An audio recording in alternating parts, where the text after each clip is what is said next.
this evening, Alison Hodge, who is the work group lead for the Stewardship and Management Work Group, is going to take us through what may well be quite an important subject for everybody. Just before we started, we had a little chat about some people hadn't even been ringing. Some people probably haven't rung the bells in their tower since March of last year. There have been a number of cases across the country that we know of where problems have occurred in that time because the bells haven't been rung. So hopefully Alison will lead us through what we need to do to safely return to ringing the bells rather than concentrating on the members of your band and how they feel. That's been the subject in some of the other presentations that's been arranged. There is, as some people have probably, because I think now when people spoke about Zoom this time last year, most of us of a certain age thought Zoom was an ice cream we had many decades ago when we were all a lot younger. But a lot of people now are used to using Zoom. There is a chat facility which you can use, put comments and questions in. There was a call for anybody with a question to ask in advance, and we've got one or two of those.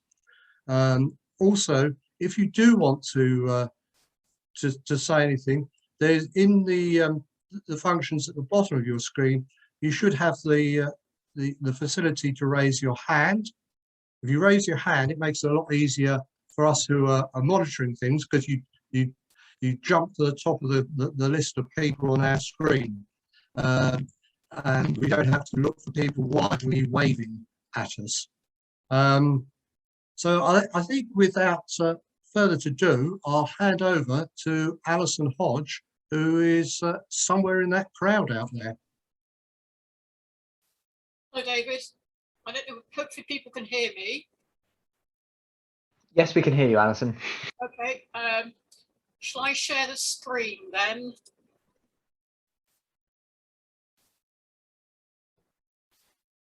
Hopefully that's coming through, is it? Yeah, that's quite clear, thank you. Okay, if I just move your happy faces off from obscuring where we are. Right, so just to introduce myself, as David's kindly said, I'm the work group lead for the Stewardship and Management Work Group, and we cover a wide range of topics. One of the important areas is actually to do with what we call the infrastructure in your towers, either the bells themselves and all the frame and fittings and some of the other things that go to making up a ring of bells. We also cover the things like operating the tower, that's the health and safety and risks and things. And then we'll also offer advice on major projects, fundraising, how you go about bidding for grants, and then run projects and such like. So it's a pretty broad set of activities. And we work with the other work groups as well, where that runs into working with teams of people and helping them learn these sort of topics. So what I'm going to cover tonight, as David said, is really the preliminaries for thinking about ringing. And I will actually talk about the bells and fittings shortly. But before we dive upstairs, I do really want to remind people that, of course, it is the incumbent and church that actually own the bells. Well, I ought to just clarify that, because there are people who remind me that not absolutely 100% of bells are owned by the incumbent and the churches. There are a few privately owned rings, there are a few secular rings. But when I say prepare and talk with your incumbent and church wardens, it's really the owners of the property, if you happen to be in one of their very few towers where the bells are not actually in the church. And the jargon and the terminology may be different in different countries and different parts of the world. I don't know whether we've got an international audience tonight, but we sometimes had people from other parts of the world. So use the appropriate language. So to check really with whoever owns your bells and get their permission and agreement as to whether you are going to be ringing again. And it's actually good for the record purposes to get that in records in the PCC minutes, for example. It's not only just pretty formal when you go back to ringing. But it's very good in posterity and history to have that sort of thing, because people in hundreds of years' time may still be doing archiving and historical research and say, oh, well, yes, this happened here. And those sorts of records will be retained forever within reason. So get it in writing when you did actually start ringing again. And some of the formalities that need considering. Now, I know that ringers often want to get on with their ringing and get worried or concerned or anxious about doing things like health and safety and risk assessments. But this is really a very good time to get to grips with these things, get them up to date, check them through. There's a lot of guidance on the Central Council website that we've put there. So make sure that they're up to date. It's even a time for the people like the tower captain, steeplekeeper, ringing master, whatever your people are called in your tower. Have they actually got letters of appointment that are up to date? I know some places where tower captains are appointed, they've been appointed for decades, may not even have had a letter of appointment ever. But that's the sort of thing where, sadly, if push comes to shove, having some record of who's been appointed and for what and when, it just makes it sensibly understood and recorded and clear, and it's a good time to update all these things all together. Safeguarding is very, very important, of course, these days, and the Church of England does offer courses. And I'll just chip in here and say that tower captains and people responsible for leading ringers really do need to have the what's called C1 and C0 training from the Church of England. I think that terminology might actually have changed or be changing, but the churches should be able to advise you on the basic training. It can be done online very straightforwardly through your diocese. It's not hard as far as I know, and I did some of the online versions. There's just little multiple choice testing, which is very straightforward. Don't be worried by it. It is not inquisitive. It's advising you on what to look to protect your friends, families, and fellow ringers. And the other important thing I think about safeguarding is if you're aware of the issues, and heaven forbid someone did make an accusation against you for doing something unfortunate against someone else, you would know, hopefully, how to protect yourself and respond in difficult circumstances. So it will help you as an individual. It's not intrusive, so I do advise you to look into that and get it done. And your guilds and associations and ringing societies ought to be able to assist with that as well as your church. If you're going to, and when you're going to be doing checks in towers, it is worth actually inquiring of your church what the insurance cover is. Some do have limits and do not allow ringers, I understand, to go up into belfries, which is a bit strange, but if you have permission, you should be covered as a volunteer doing activities for the church with the church's permission. Some policies do have age limits, like under 12s or under 16s, under 18s, and even some over 75s or over 80s. So just do have a look at that.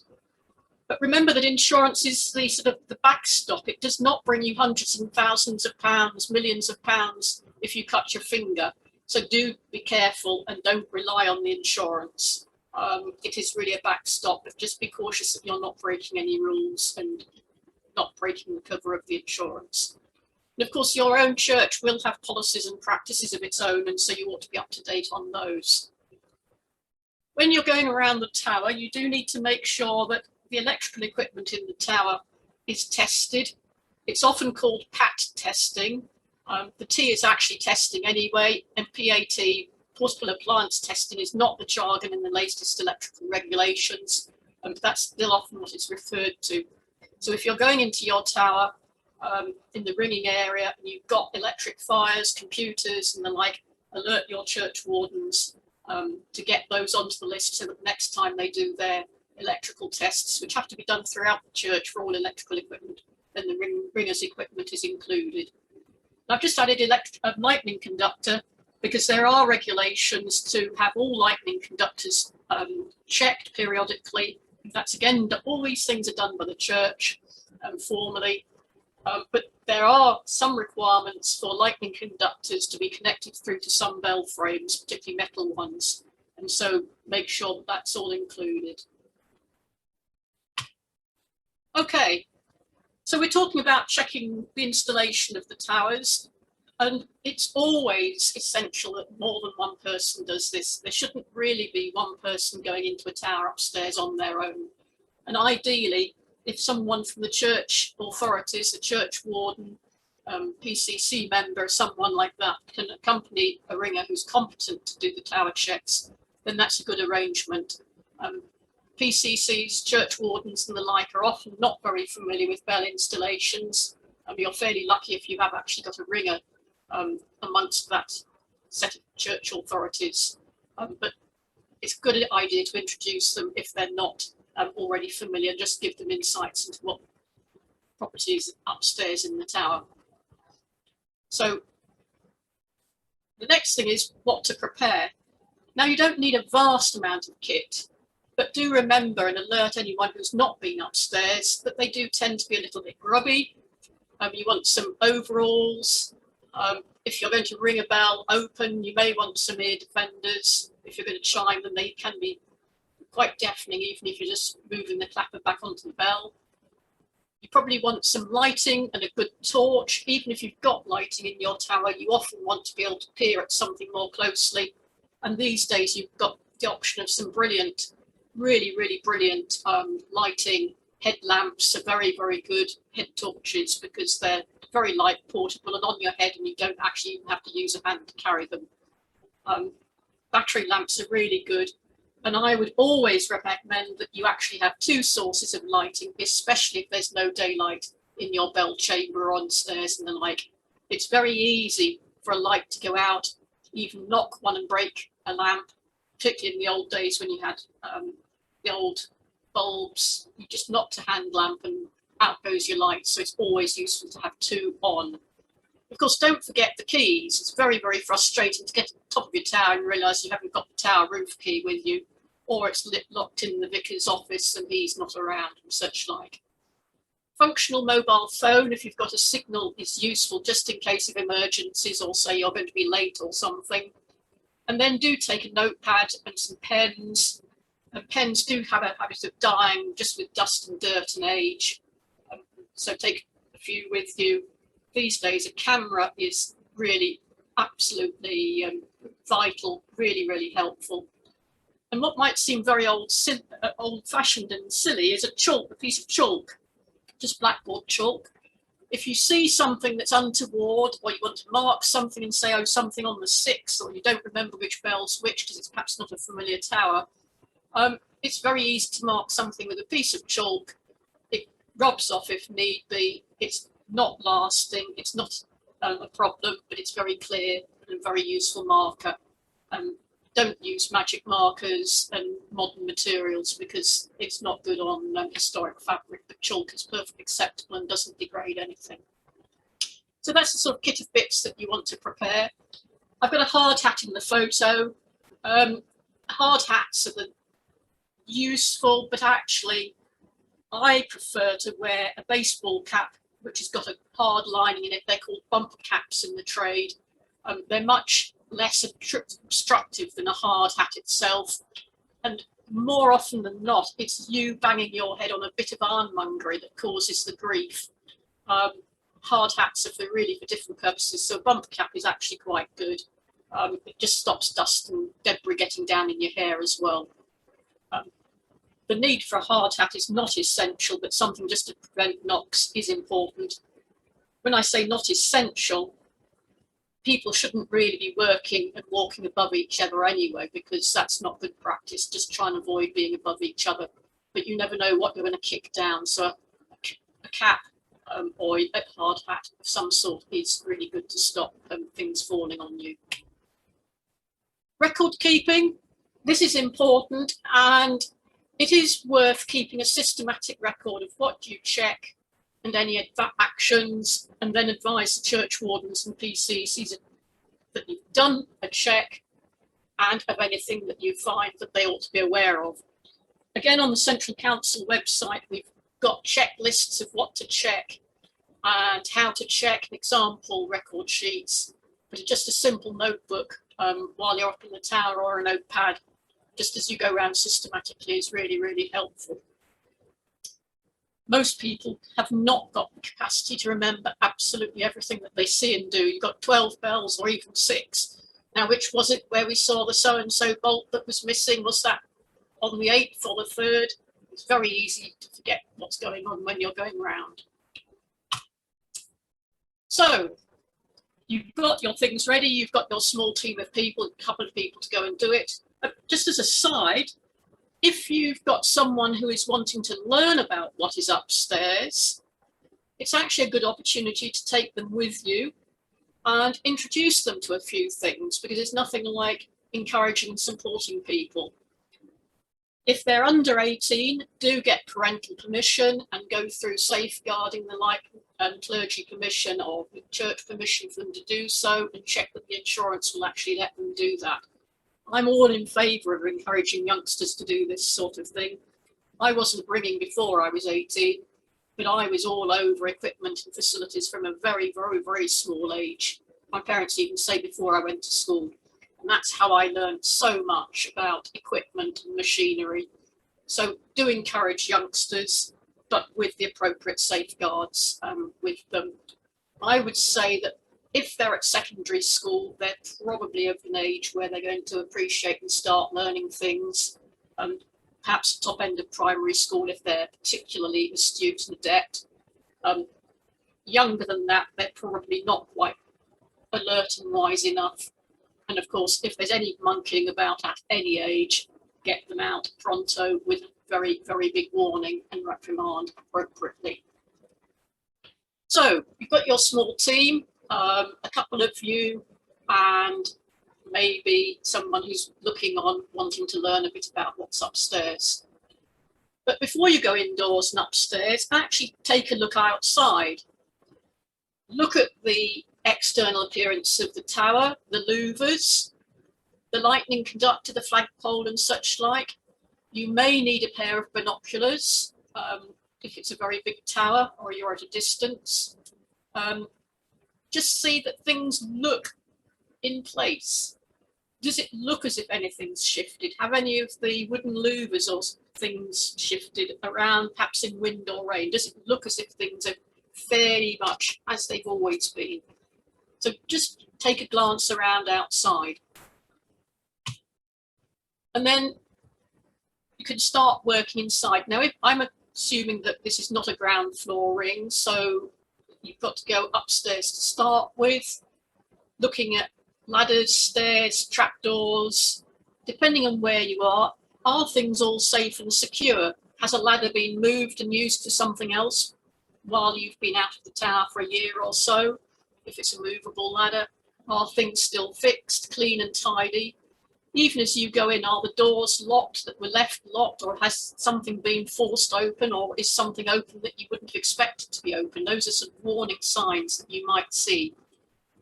Does something look damp? Has something been left on the stairs that you wouldn't have been expecting? Those are sorts of things. Just be alert and think, what was here, what was not here? And as you go in, look for changes. David mentioned in his introduction that there have been reports of things going adrift. This is a picture from Shrivenham, I think it was, down in near Swindon, sent by Tony Crabtree, one of our work group members. Where back last August, they had a huge storm and water came into the tower. Thankfully, he happened to be going to the church for some other reason and realised that the ringing room had actually been flooded. So had to dry everything out and managed to do that. But has water come in through some storm, or even gutters leaking, leaves blocking drains and this sort of thing if you've got internal gutters? So check it through. There may have been damp that's actually dried out a bit, but are there signs of damp or water leaks? Maybe horribly musty gives you a telltale sign immediately. Importantly, look at the clock. Has that been electrically wound all through and still maintained its time and such like? Great news. But if it's manually wound, has it not been wound for quite a long time? It's not a question of the clock winder just rewinding it. If the weights have bottomed out, the links might actually have become detached or broken, and the hammers may be on or off the bells. So do take a careful look if you've got a mechanical clock and make sure that the clock weights and the clock linkages are all as you expect. And importantly, the cappers are clear of the bells and well out of the way where they should be when they're not actually striking the bells. And if you're at all in doubt and are not familiar with the clock, then make sure that someone who is familiar with the clock is involved to check that as well. So go through all the levels from the ground floor, all the accessways, all the intermediate chambers. Some towers have got intermediate rooms, the ringing room, the bell chamber and the roof. And it's a good idea to work systematically. Some people may prefer to go right up to the roof and work down. Some people may start at the bottom and work up. But of course, on the way, do check that the bells are down, of course. I know some towers early on in the lockdown, way back last year, actually had to go back into the towers and let the bells down because they realised the lockdowns were going longer than they'd initially been expecting, having left bells up. But do just check that they are down. Even if you think they're down, it is still worth checking that they're down before you start pulling any ropes anywhere on the way up. So, has anybody been in? Do you know if someone's been in and perhaps rung one bell or an elacoom? Has something been left and propped somewhere? It's worth talking to the church wardens and making sure that something hasn't been done if you're not aware of anything happening. Just making sure things are tidy and clean on the way up. There have been quite a lot of people who've been ringing single bells and elacooms, and someone may have come in and used something that ringers and clergy, well, hopefully ringers and clergy will know about, but it's just a possibility that might not have let someone know. And as we go up through the tower, has rain come in? This was a case at a tower where sadly water had come in and actually brought the ceiling down and caused quite a lot of damage. Common problems that are being reported are louvers that have blown in. We have had quite a lot of gales in the last year or so. And if the louvers come in, even partially, and then they can obstruct bells or parts of the working apparatus and the infrastructure up in the tower. The wind can bring bits of netting or louvers in, or heaven forbid, actual part of the heavy stone work. Has any work been upstairs with tools left there, materials left, anything that's been displaced or broken around? And if louvers have been blown in, have then birds or squirrels, vermin accessed the top of the tower? Of course, if the tower's been quiet, the birds will come in, and we are now in peak nesting season, so you don't know what you may find in the way of particularly pigeons, seagulls, jackdaws, depending on where you are in the country. And do remember that it is actually illegal to destroy birds' nests, I believe. So if you have got the birds in, you'll have to get special advice on what you do about it and how you mend it before you, how you remove them or wait for the birds to fledge before actually repairing the louvers and whatever's enabled them to get in. Do also remember that if you have got a problem with birds getting in, then bird poo, unfortunately, can carry disease for humans, and we've had enough problems with human diseases this year. We don't want any more. So again, you'll have to get specialist contractors in to clean that sort of thing up if it's bad. So really, things breaking and going wrong in towers are more often likely, from what we've been hearing, to have been caused by louvers, wind, rain, and things like that causing damage. Perhaps building contractors leaving equipment or not realising how bells move, placing things up in towers if there's been building work going on. Those are the sorts of things that ringers really need to look out for. So if we go, talking about birds coming in before I move on to going into the bells, this probably didn't build up in 1 year, but this is a tower I visited where there are absolutely vast heaps of sticks in the tower, not to mention the bottles. And So sad to see a big set of handbells like that, but that's the sort of thing that birds can leave in a ringing room, that is. That was a ringing room, would you believe? Bats I've mentioned there just before I move on. Again, bats are protected, so if you've got bats, you have to leave those. If you've got mice and rats, then again, specialist treatments are required. We have had a lot of comments about flies in towers this year. That's a difficult one to clear. There's some notes, I think, on the council website about flies. Basically, it's just hoover them all up because they're probably all dead by now. So what many ringers will be waiting for is, what about the bells themselves? And people have asked before this talk whether the bell installations actually degrade themselves. If you know anything about materials science, materials like bells will not generally degrade in a year. Wood, steel, etc. really is not going to degrade if it was in good condition a year and a bit ago. However, having said that, it is always worth checking, because the woodworm, the rot, the rust may just coincidentally have got to the point where in the last year something will have happened. So work round, and the way it's worth checking in the actual bell installation is either to check every component on the 6 bells that you've got, or the 8 or whatever it may be. So you check all the sliders, all the stays, all the wheels. Alternatively, it may be that you just go thoroughly over bell 1, bell 2, bell 3, and so on. Whichever you choose is probably immaterial, but largely determined by how easy it is to walk around in your tower and around your frame. If it's fairly easy to move around, checking all the stays, checking all the sliders, checking all the equivalent components is probably quite a good way of doing it. If it's not easy to move around, it's probably easier to check the whole of one's installation around bell number 1, bell number 2. Third way of doing it, I've heard, is people do it almost like in layers, working, say, top to bottom or bottom to top. So they get down under the bells, although I prefer to start over the top, actually, because you get filthy on the bottom. You start fairly clean over the top, check everything high up, like the stays when they're pointing upwards, where the ropes are tied on and the wheels, and then you come across to the headstocks and the bearings, and then you start grovelling around on the floor under the bells as the last resort. But work systematically, otherwise it's very easy to miss things.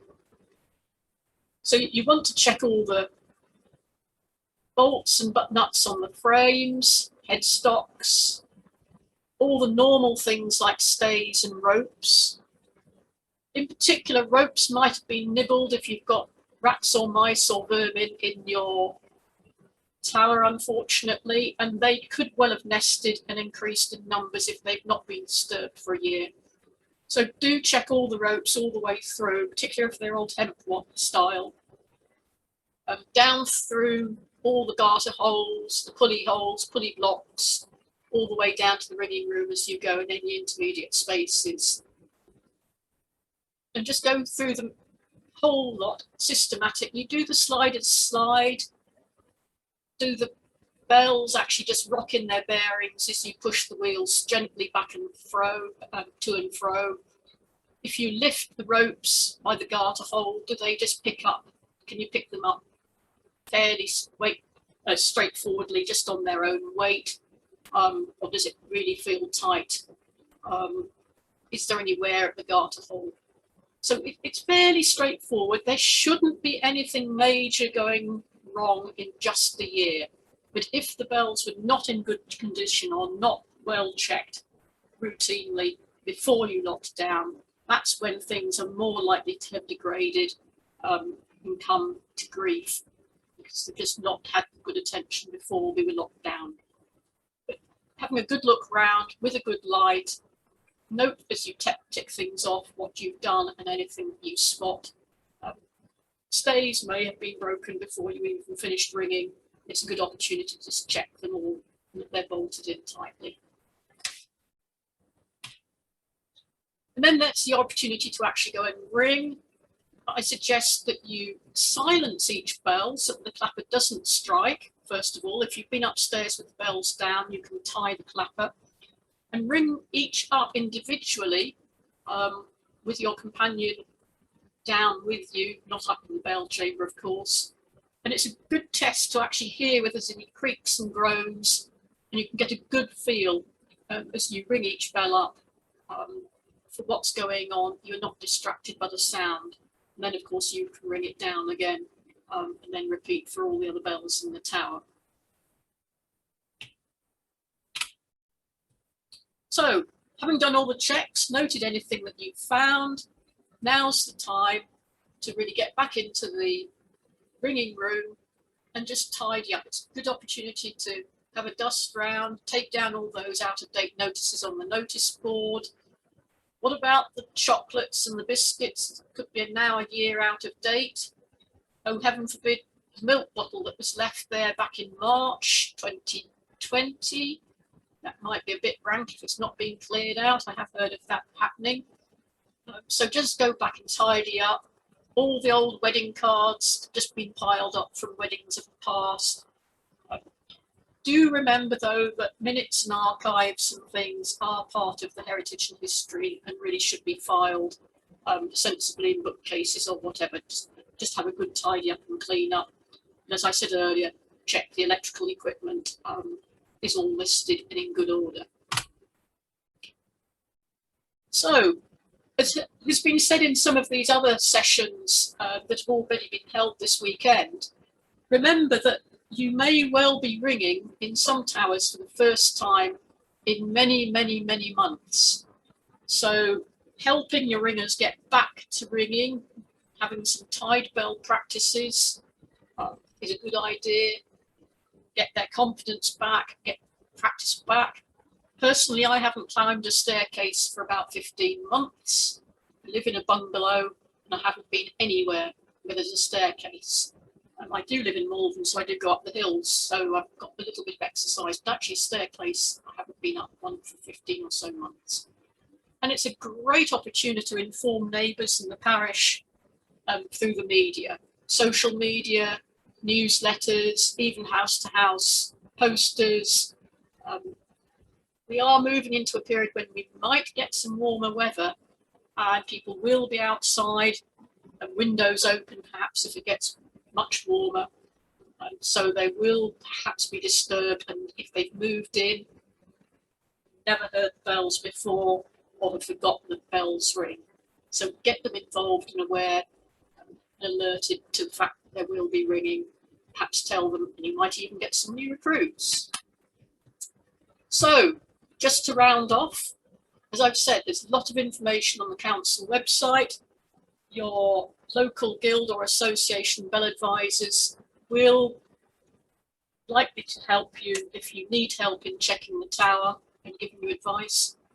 And the foundries and bell hangers, of course, will do that on a commercial basis if you think you need to go that far. So hope it all works out for you. And I think we've got quite a lot of time for some questions. So I'll stop sharing there.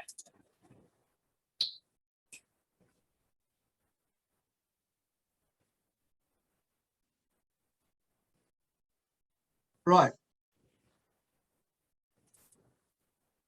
Thank you, Alison. A very comprehensive run up the tower stairs and back down again, I think. I think one of the things, and people do get a little bit worried when we start talking about doing risk assessments and all these other bits, but most of it is it is really just common sense. And it's a good opportunity now to actually start, perhaps in some places where it's been lacking, to engage with the setup of the church where we ring. We had a very interesting presentation yesterday afternoon from the Guild of Clerical Ringers, and very positive noises about the role that bell ringers can can play going forward in their church. So let's look at the positives that are going to come out of this and go forward. I noticed that I think Richard Norman had his hand up. Richard. There's also some questions or points from Richard on the chat, David. Yes, I know, but yeah, I was just going to point that out to everyone. You've done it for me. Right. It was mainly about the leather sleeves on the ropes for the garter holes. Mice like it. That's if they're there in the first place, David. Not everyone has those on their ropes, but you're right. If they are there, check them out. You're absolutely right. I mean, I didn't mention every detail. No. I could run for hours. It's just too torturous to list everything and every variant and every tower.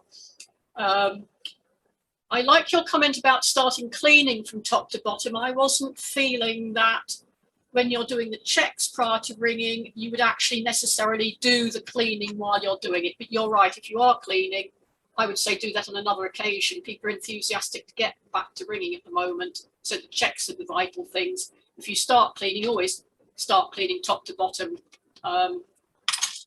Good point, but I wouldn't advise you've necessarily got to clean up while you're doing these checks. I'd say it's a good opportunity to get half a dozen people in carefully to clean a bell from the top to bottom and check it at the same time. And also an opportunity to teach those 6 people all about the bits for bell. Some young person might learn something from it. Yes, as I was saying earlier, I really like having young people doing this sort of thing. It's why we're encouraging them through the Wesley Award. We did have some youngsters last year who applied and were runners up.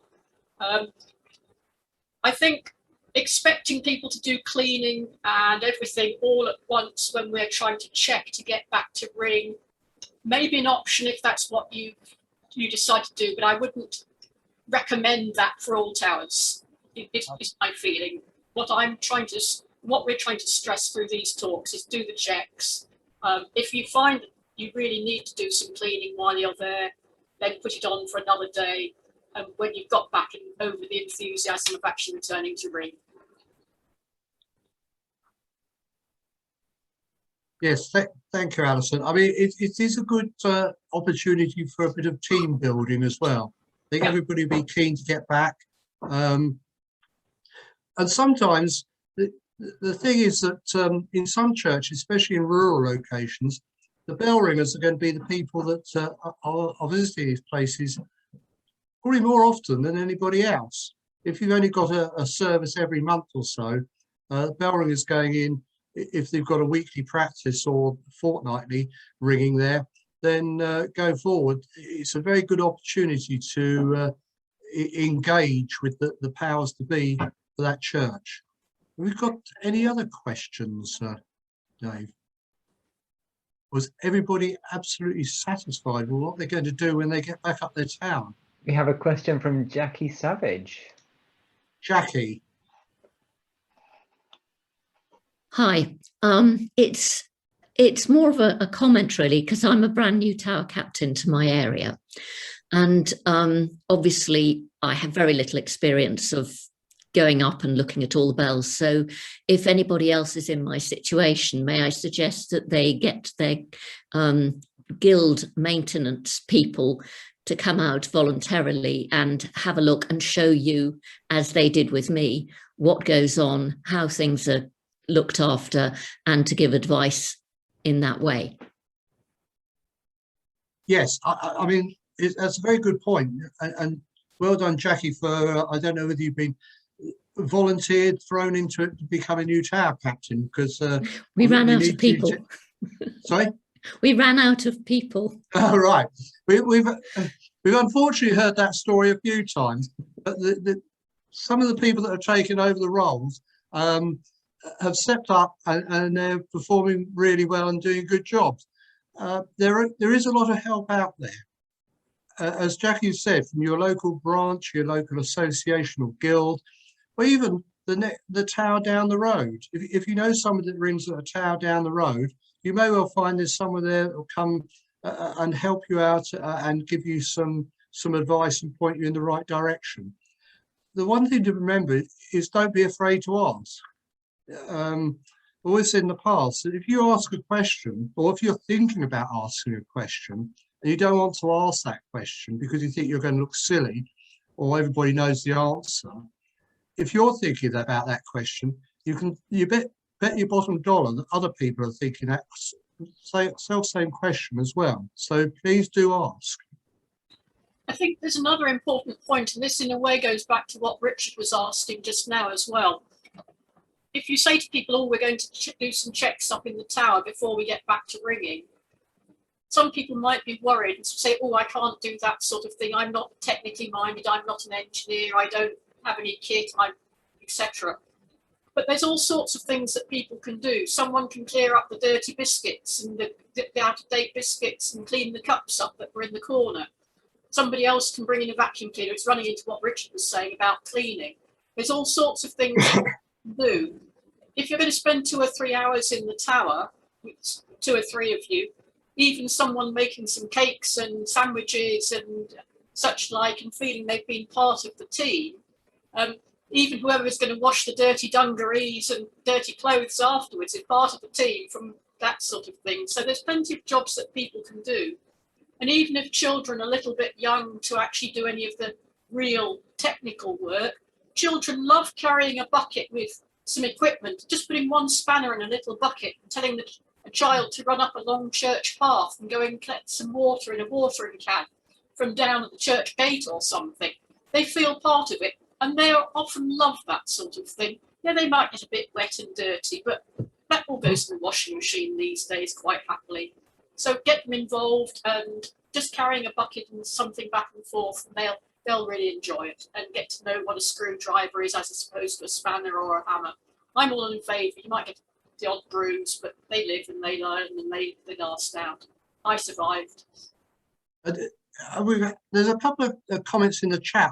Julia Pring, I don't know where Julia rings, but from what she said, I think she rings in at a church where the ringers interact with the priest and the church setup as a whole, because she's actually said the church ward and safeguarding officer at our church insists a risk assessment is carried out and provides them. And that's not the case everywhere. Everybody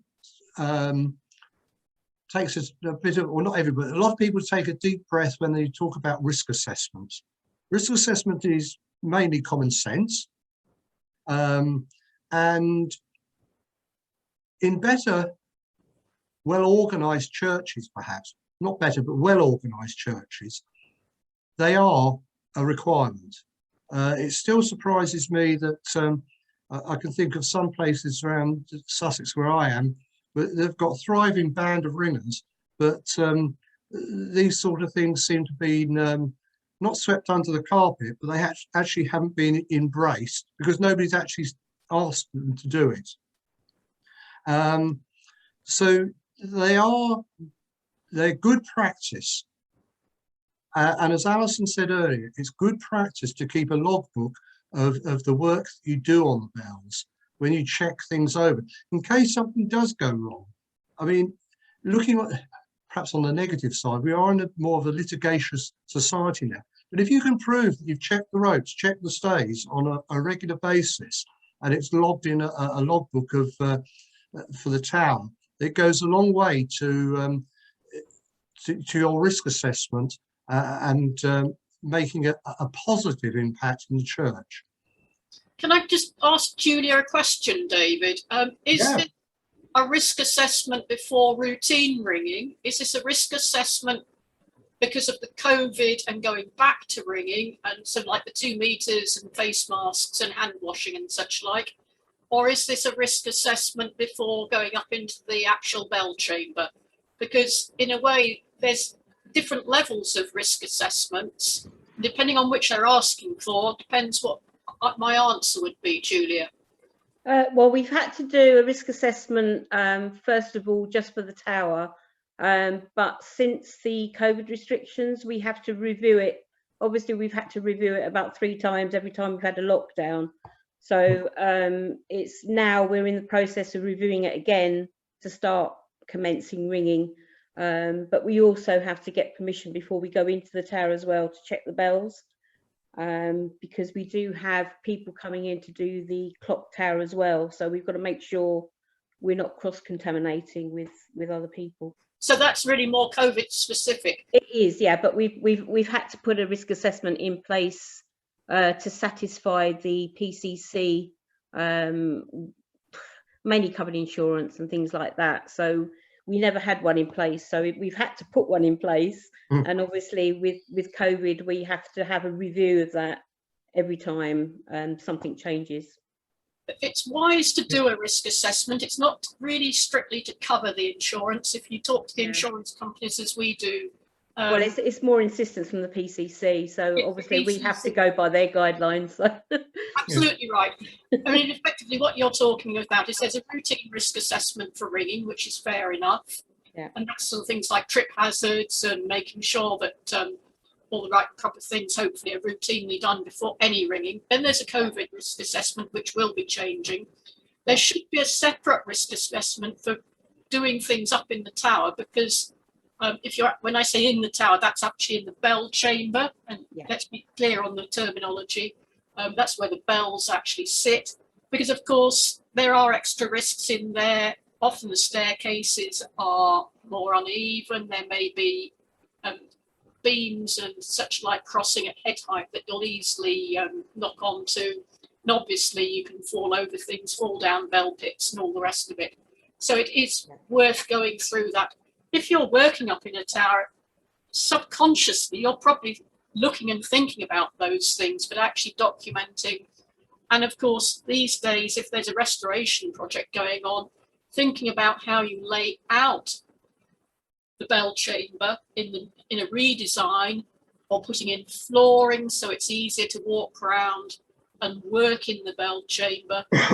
Good plan anyway, because it just makes it easier and safer, cleaner, and you can sweep up a floor much more readily than some dusty old bell pits. So it is good practice, and just working through that risk assessment, it might actually help you, because they might actually realise that they need some extra power supplies so you can use power tools. Extra lighting often is a requirement, because if you can't see what you're doing, that's a health and safety risk and should be picked up on a risk assessment. So it's actually helpful and will make it easier and safer for you, and doing it as a risk assessment. It's not just bureaucracy. It is actually worth thinking through. Yeah, I mean, in my church, where I ring, we've always been expected to provide a risk assessment. It gets you some brownie points if you're there before time, and our vicar and wardens have wanted risk assessments for when we've run over the last 12 months, which hasn't proved onerous, but it is very useful to have in place. There's a few more bits coming in the chat. Catherine Saunders has said, how do you know if someone is competent to check the bells? Which is a very good question. And I think the easy way to answer that is to actually go to perhaps in the first instance, your guild or association, because hopefully they will have somebody that will be able to point you in the right direction. They may point you in the direction of somebody at the tower down the road who is considered to be a suitable person. Would you like to comment on that at all, Alison? It is a very, very interesting question that we talk about quite a lot in our work group. There is no formal qualification. So there is not something like a chartered engineer or a chartered architect or a chartered whatever to go and look for. So if you were thinking, is there a qualification I look for? The answer is simply not at the moment. There is obviously guidance and advice on people who would be recommended from your society or association, as David has said. If in doubt and you can't find someone, or your church is actually wanting someone with some sort of formal accreditation and professional indemnity, then go to the bell hangers, like, and I'm not picking them out for any particular reason, Taylor's in Loughborough, White's in Appleton, Nicholson's. There's about 4, 5, 6 bell hangers who will, for a very reasonable price really, hardly as much as servicing your car, quite honestly, and will come and do a complete inspection and give you a report on the condition and the issues in a tower and check them all over. So if your church wants to go that way and can afford it, then go to one of the bell hangers. And as a hint, if you are going to the bell hangers, if you again talk to your association or neighbouring towers, if some of the bell hangers come down and visit several towers in your area together, then of course it cuts their travelling expenses, and they'll do 2 or 3, depending on the scale of the tower and the scale of the issues to be looked at. They'll do them all in a day or in a few days. If it's a long way, they'll go down to Cornwall or up to John O'Groats and whatever, and do a whole load in a trip together. Thank you. I hope that's answered your question. Mandy has said, I asked a ringer to teach me to splice ropes. I think splicing of ropes is a very useful skill to have. It seems to be dying out. There seems to be a shortage of people that can do it, a shortage, perhaps even more of a shortage of people willing to teach. I think that is perhaps something, and I know there's some other people from Essex here that if you asked around in the Essex Association, Mandy, they may be able to find somebody, or even put a small afternoon session together so that you can actually be shown how to learn to splice a rope. And yeah, you can, sorry to interrupt you. You can learn that on the Essex course. They do an afternoon session on it as well. So, yeah, the Hereford course, there is usually a session or 2 on rope splicing. yeah. Collect up some old ropes if you change a rope, or you've got a ropey rope. Save them up, and they are ideal for rope splicing, learning and teaching. It's the sort of thing in Easter week. If we get back to normal and then we stop ringing in Easter week, as we often do, take your practice night to clean the tower up and do some rope splicing. And the next comment is from Harry Glover, Alison. I don't know if you've seen this one. You mentioned visual checks, including the lightning conductor and the flagpole. Should a wooden flagpole be connected to the conductor? And if so, how far up the pole should the copper strip be taken? I think this is probably one for the experts rather than us to comment on. Yes, I have only just talked once to a lightning conductor expert, and although I've done a lot of work in my career as on electronics and electrical issues, the voltage pulses and lightning effects are really quite interesting in their own right. I am not going to comment at all, Harry, apologies. Ringers should not be doing this, quite honestly. This is not a job for ringers. If you've got a lightning conductor on your roof and coming down the flagpole and you think something looks detached, or it doesn't look as if it's going up high enough, because of course the lightning conductor should go right to the top of the highest point, like a pinnacle or the top of the flagpole. And that's why I would think it's got to go to the very top, and it's normally got a little 3-legged pointy thing, like a tricorn, on the top. But I'm not an expert. It should be high up. It should go to the top, I think. If it doesn't look right, get your PCC or church wardens to get the accredited, because there are accredited inspectors of lightning conductors and lightning conductor systems to check it all out. What ringers can notice, especially if we go in a church door, which perhaps is not used by the majority of the population into the tower, I've actually seen this myself, where vandals have stolen the copper at the base of the tower going into the ground. And of course, a lightning conductor is not effective if the earth link i.e. the bit of copper that goes into the ground is not going into the ground firmly. Thieves, unfortunately, will steal the copper, and it's easy to steal it at ground level. They'll yank it up, pull it off, cut it off as high as they can go. And I've spotted once and reported to a church because I could see the conductor had been broken off about 10, 12 feet up the tower and swiped off. And we just saw that as we were going into the tower because we were around the back of the church, which was not the route used by the majority of the congregation and clergy. So if you do spot something like that, report it. Yes, always report any problems. You may even see that, you know, there's a bit of stone loose, or something up the tower corbel. One of the things that has been going through the chat after Mandy's comment about splicing, Joe Harris has said, because we talked about other courses where splicing tuition has been offered, and Joe Harris has said, if you can get on one of those courses, demand outstrips places.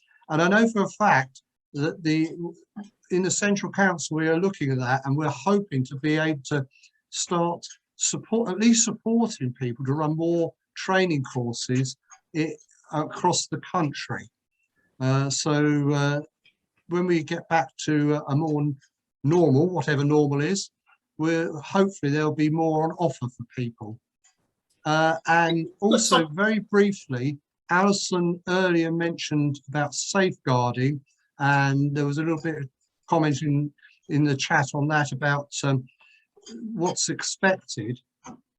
And the Church of England now has replaced the C2 with something called the Safeguarding Leadership Pathway. And it is very much the opinion that all tower captains and ringing masters should undertake the leadership pathway training. In the past, there's been a presumption that those people would have done C2. I think in a lot of places they haven't, because they slipped through the net for some reason. But now the Church of England, it will probably tighten up on this. And they think that we should undertake, or those people should undertake that training because they shape the culture of the environment. So you should really, and I know there'll probably be groans from some areas, you should interact fully with your local parish safeguarding officer. Every church will have a safeguarding officer. The other point, David, is that all ringers really should have a basic awareness, which used to be called C0. Yes, that's still the case.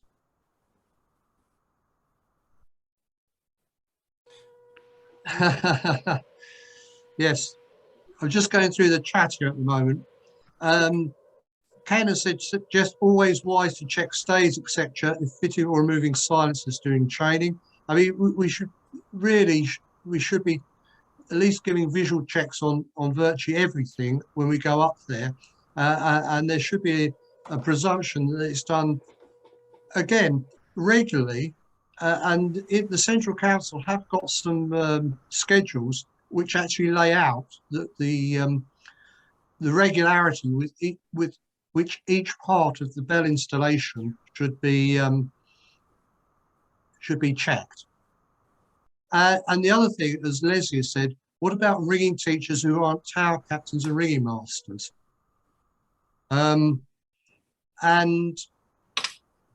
in my association in Sussex, we had a problem with this is in Chichester Diocese, and Chichester Diocese has had a bit of a history nationally about their safeguarding over a number of years and problems that have arisen from it. And they are very reticent about the portability of DBS checks, even though they are now, if you sign up for it, portable. So you really need to get to grips with talking to people in your diocese and in your church.